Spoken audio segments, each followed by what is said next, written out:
my name is Dr. Angie beeman, and I'm an associate professor in the School of Public and International Affairs at Baruch College in the City University of New York. I'm a sociologist who studies racism, the way that racism evolves and it is expressed differently over time. I look specifically at colorblind ideology and racism evasiveness and how these societal level discourses affect progressive organizing.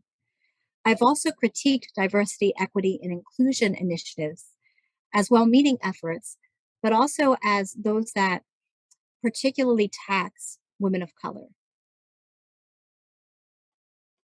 I present regularly for various organizations. In the past, I've given talks for NASA, the Network of Executive Women, and most recently for the Association of Junior Leagues International. And with them, I address the issue of Black Asian solidarity. My forthcoming book examines divides among progressives and the role colorblind ideology plays in silencing racial and class oppression. And in this book, I conceptualize racism evasion as the outcome of colorblind ideology and advance practical applications of what I call racism-centered intersectional approaches. So let me start with an explanation of what colorblind racism is. The work on colorblind racism developed with scholars like David Wellman, Leslie Carr, Eduardo Bonilla Silva, and Brown et al. Wellman's work addressed some of the problems in studying racism. Much of the work in Wellman's day was examining racism as extremist and overt, and a lot of the work was conducted through survey research. So I would ask, what are we not listening to when focusing only on prejudice as expressed through surveys? What are we not hearing, and what is being silenced? What Wellman argued was that even in the late 1960s in the United States, people didn't as openly express racist remarks as they might have in previous years prior to the start of the US Civil Rights Movement. People were engaged in what Eduardo Bonilla Silva would later call, quote, race talk. The "I'm not a racist but" remarks, followed by really problematic assumptions or statements about Black people or other people of color. We weren't always listening to the inherent racism within those remarks, and people making those remarks certainly weren't hearing or perceiving their comments as having any racism attached to them. So, as a corrective, Wellman conducted in-depth interviews so that we could listen to contradictions in how European Americans talked about race and racism.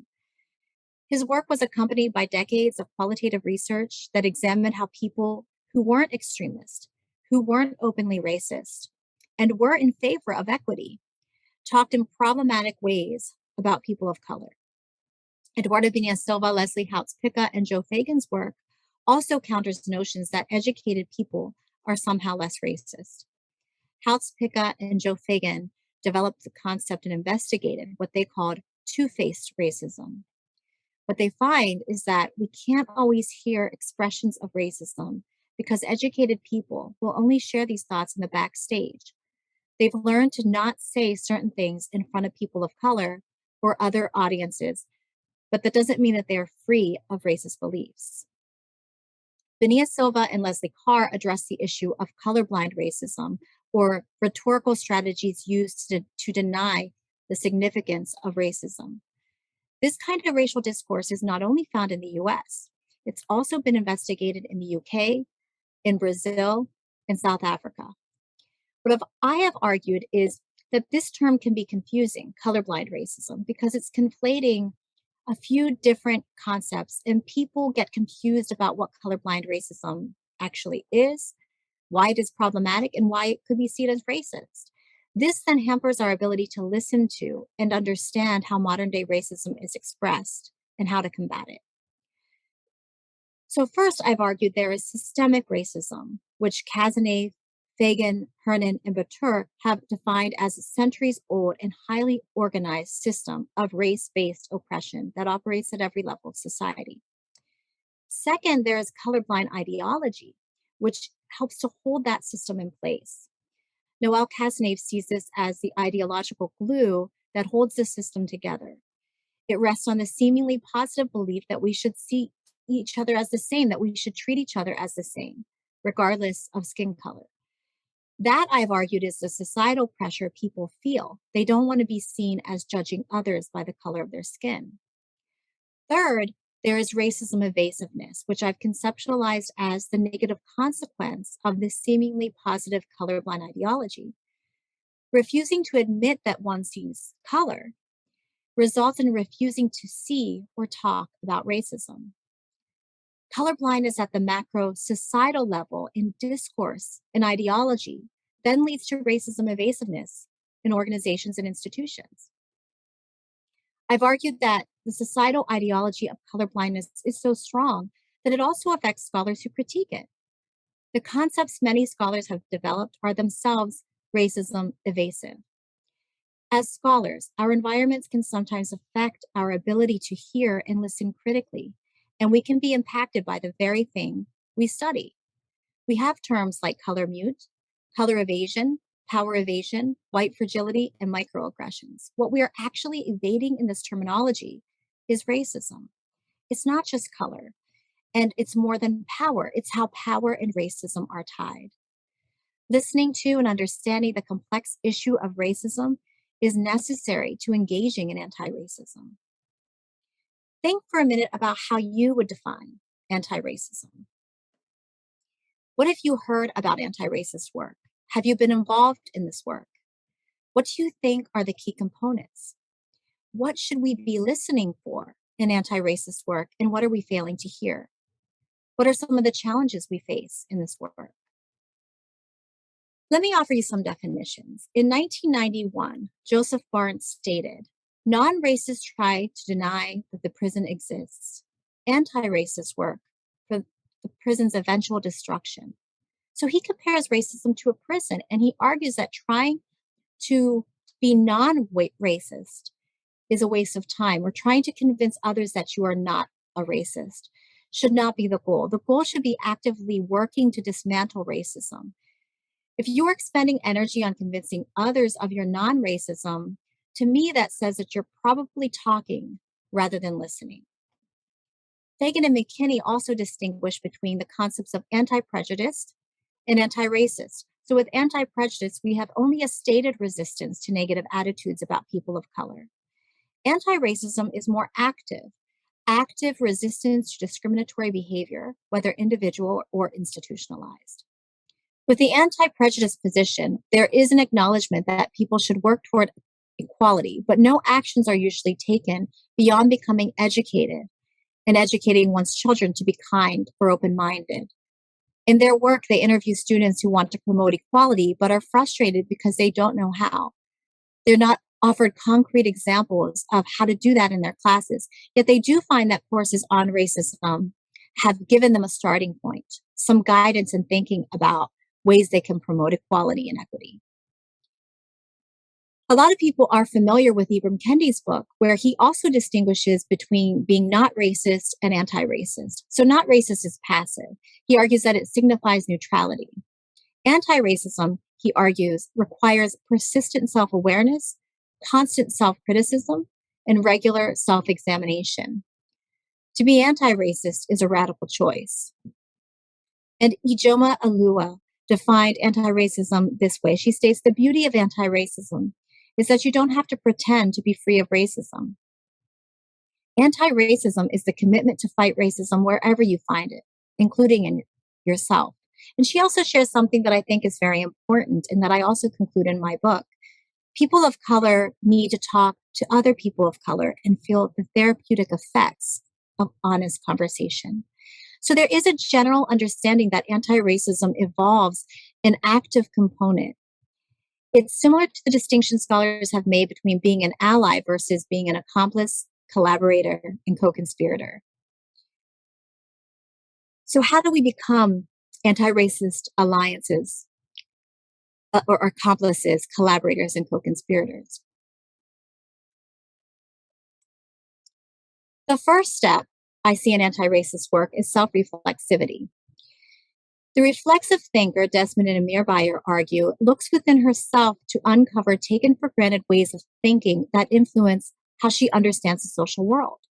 Before we can know something, we must scrutinize our thought to understand how we know it. Or to put it another way, if we wish to study society, then we must first study ourselves. How has my thinking been affected by racial domination and the naturalization of whiteness? How has my thinking about race been affected by my education? Where do my own and my society's ideas of race come from?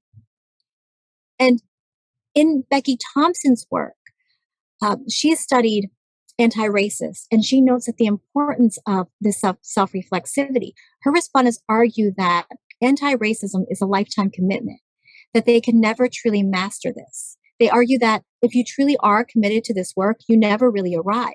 You're always learning. For her respondents, this also requires sacrifice. Sacrifice can come in the form of time or even sacrificing problematic relationships that are not fulfilling them towards their anti racist goals. In this way, her respondents see anti racism as a promise and a way of life. Now, a large part of this is to listen. Listen before analyzing. It seems simple, but this is a skill. This is something that men have recognized as a practical tool that they can apply in promoting inclusive workplaces. Alan Johnson has observed, for example, that during meetings where men dominate, women are often silent. So his strategy in these situations is to remain quiet, to listen more than talk, giving underrepresented voices a chance to come to the center. Another strategy that people have been writing about is countering heap-eating. This is when a woman makes a contribution in a meeting and it is ignored.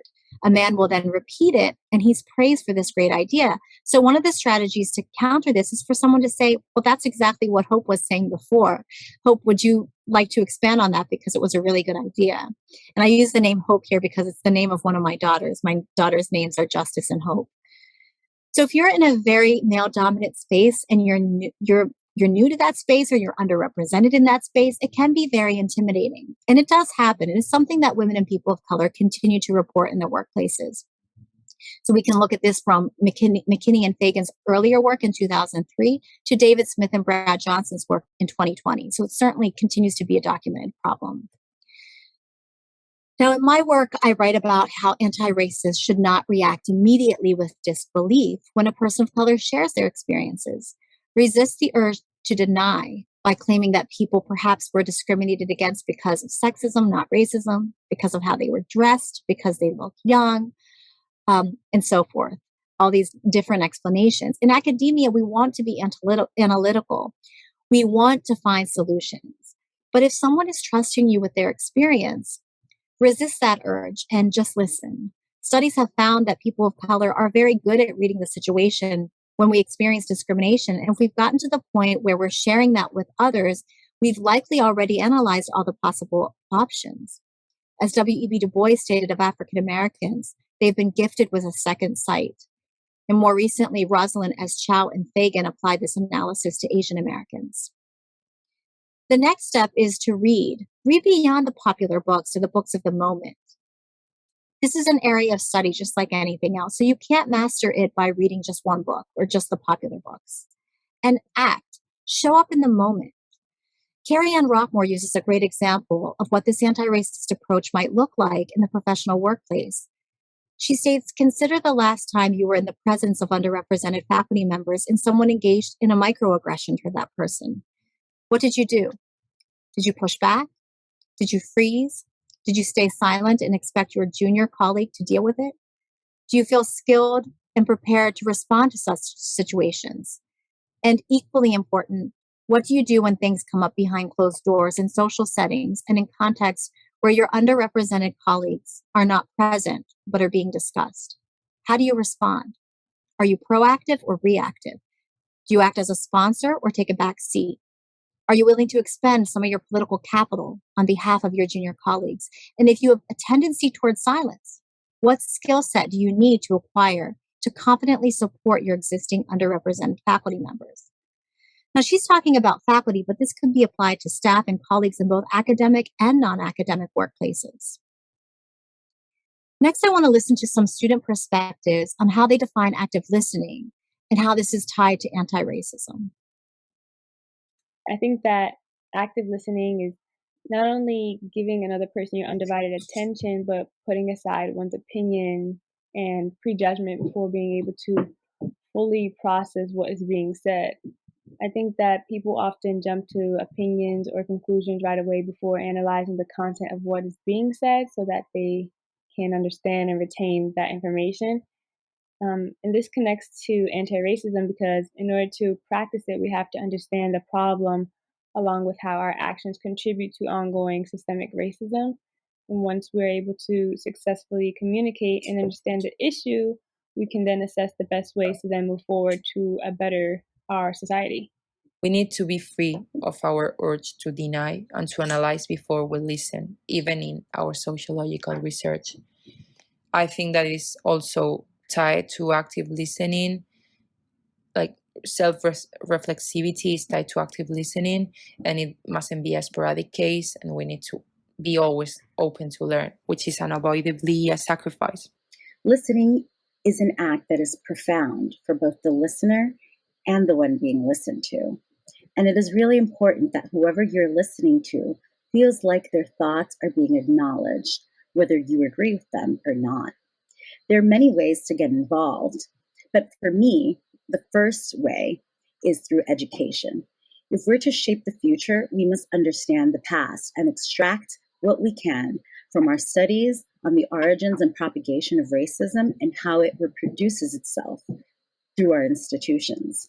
Once we're confident in our level of racial literacy, we can then have constructive conversations rooted in love and liberation through our education. We can pass things forward and sometimes backwards. With love and compassion for our community, we can start to open up spaces with our children, with our friends, with our elders. We can engage civically by participating in every local, state, and general election and making sure that our political representatives reflect the multiculturalism of the areas they represent. And if you can't find anyone that represents that you want to vote for, consider yourself or someone you feel would be a good representative and uplift them and advocate for them for running for a local office. It's a lot easier than most people think. Many candidates even run unopposed. This is part of our education. We must unlearn a lot of what we think we know to be true. Don't take your racial literacy for granted. I think that recognizing the way you play a role in the vast matrix of racism is a huge part of the process because it takes empathy and understanding to truly promote anti-racism. And then turning all of that into action, participating in community or global organizations or advocacy groups, working to make sure that people of color are hired and promoted, supporting businesses owned by people of color, recognizing racist thoughts and questioning them, protesting, seeking out diverse forms of education, staying informed on current issues and policies, and then addressing racism whenever it happens. And active listening is just being present in the moment, not talking as much, listening more, checking out the other person's, body language, the facial expressions, and just hearing them out, hearing their story.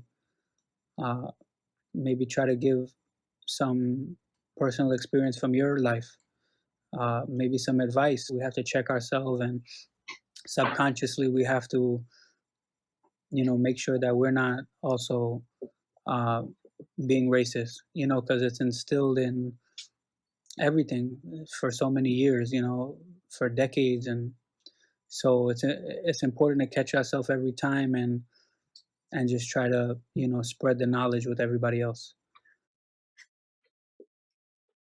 And here are some other perspectives from students.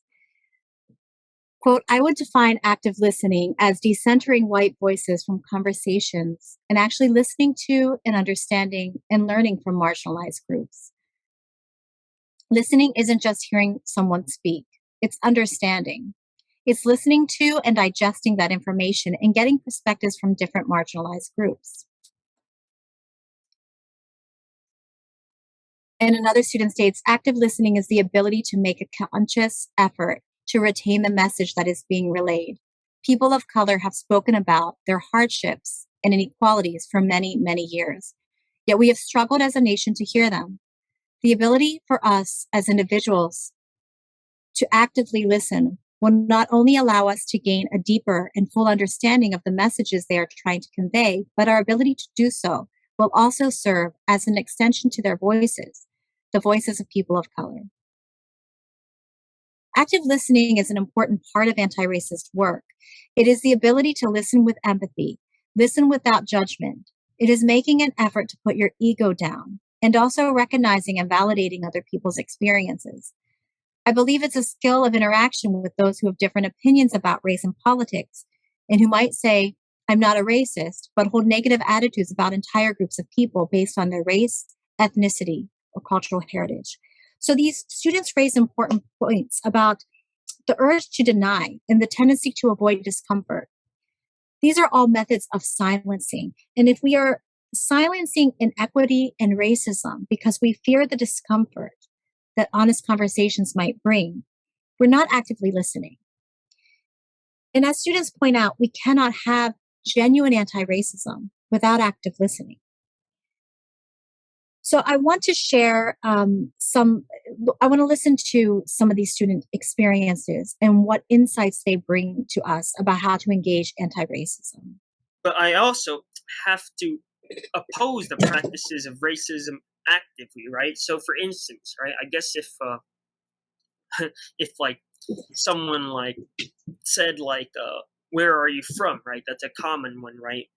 They assume they're asking about like what my ethnicity is, right? But it's like kind of racist because the way it's phrased makes you sound inherently foreign, right? So in that sense, right, I try to like, I'm not like gonna attack the person. I call them you're a racist.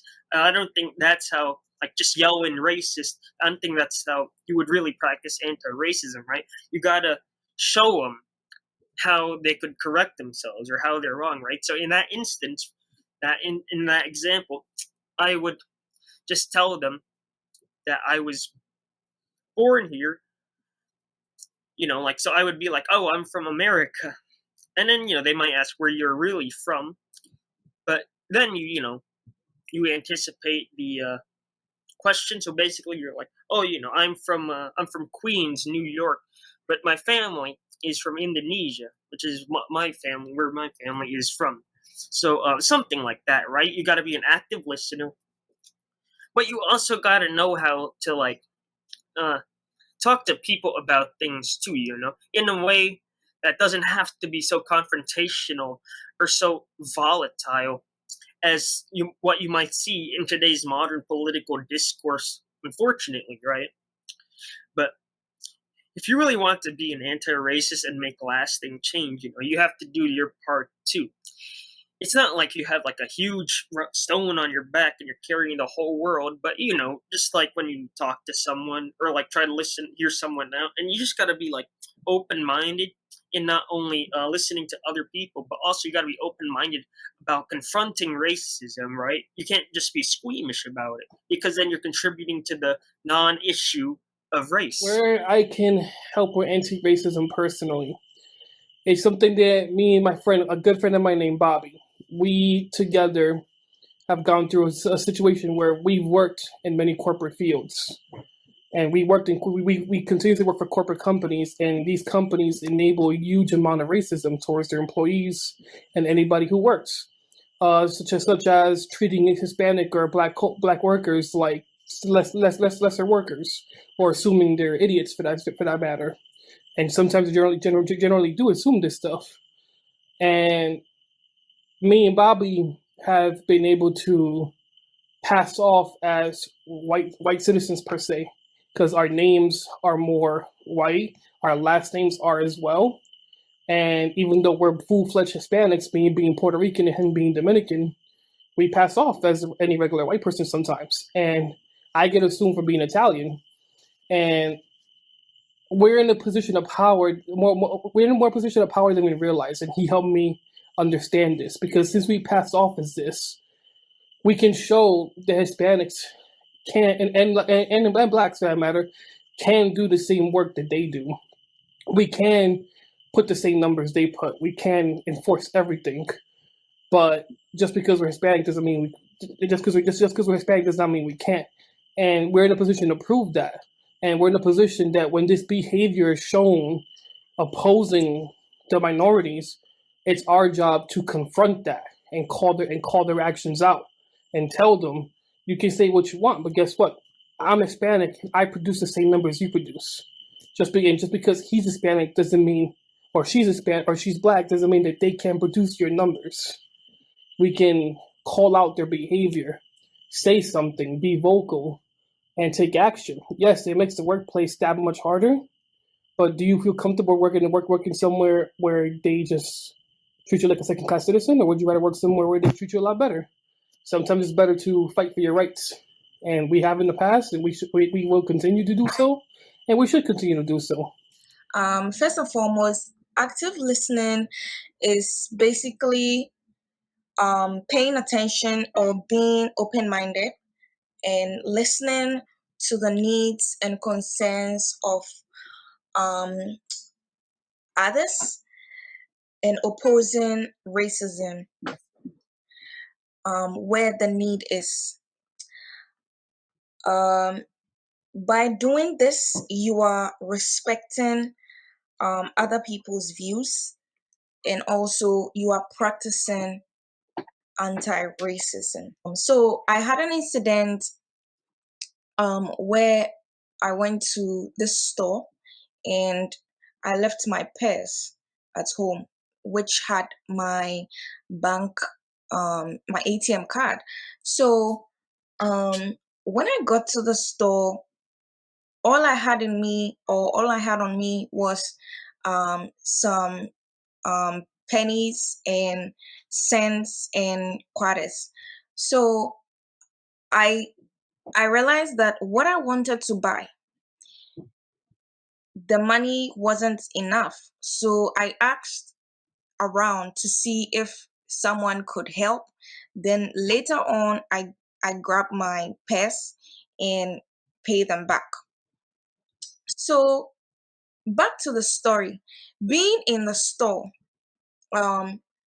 buying getting something to eat, I asked around, and all the people around, by then they were all whites. And asking them, they said they didn't have. Some said they didn't have. So I waited a little bit to see if I would get help. And I realized that I wasn't going to get help because of my skin color. That was how I felt, or that was how I thought. And so, as I was there in the store, a group of young boys came in. They were kids. So they came in, and one saw me taking the quarters out, the penny and quarters out, and counting the money to see if I would be able to get something to buy. And the phrase he made, or he asked me, was, "Are you stealing?"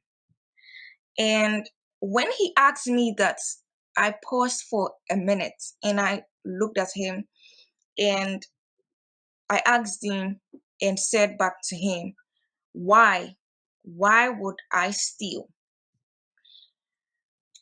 And he said he doesn't know. He doesn't know that racism, or asking people such questions, comes off as a racial phrase, because I am thinking he hasn't asked, or he hasn't been educated. So educating and inspiring and teaching people, it gets the message across, and we are able to live in a peaceful environment. The student perspectives are largely influenced by their knowledge that they've acquired in our classes together, in their training, and in their life experiences. And I want to share here are the names of the student presenters who have agreed to allow me to share their names, who are in the video presentation. And I want to end with some of the challenges and pitfalls of anti-racism. Members of progressive anti-racist groups have shared their frustrations, particularly with white anti-racists who engage in paternalism, white savior behavior, and color capital behavior. Eileen O'Brien's respondents, for example, stated that anti-racists can be sometimes, quote, condescending, arrogant, and judgmental. One of Eileen O'Brien's respondents stated, humility is something that white people need big time, because even in this anti-racist organization, I have found that many of them developed this notion that I'm better than anybody. Some of them developed the belief that they're better than the average white because they're beyond. And then some of them believe they're better than us, people of color, because they understand. Another stated, oftentimes I find white anti-racist workers a bit judging. I think that they set themselves above their other white peers. I think that often this marker of anti-racism gets worn as a banner that, yeah, I'm down with the Black people, the color people, the whatever people. So even people committed to this work in anti-racist organizations can be racism evasive. They can reproduce the very behaviors they critique, especially if they're afraid to examine problematic behaviors in their own organizations. They're good at fighting racism out there in the world, but believe that racism can't possibly exist inside their organization. And so they don't discuss it internally. So that first step of anti-racism I've covered here, self-reflexivity, somehow that gets lost along this journey in these examples, in the journey toward anti-racism. So there are challenges to this work for anyone who chooses to be involved in it. Just like any other research area, you have to study it. It takes time and dedication and practice. But I hope my work offers some clarity so that we can better listen to and understand expressions of racism and practices that can lead to inequity, as well as those that can create significant change. Thank you for listening.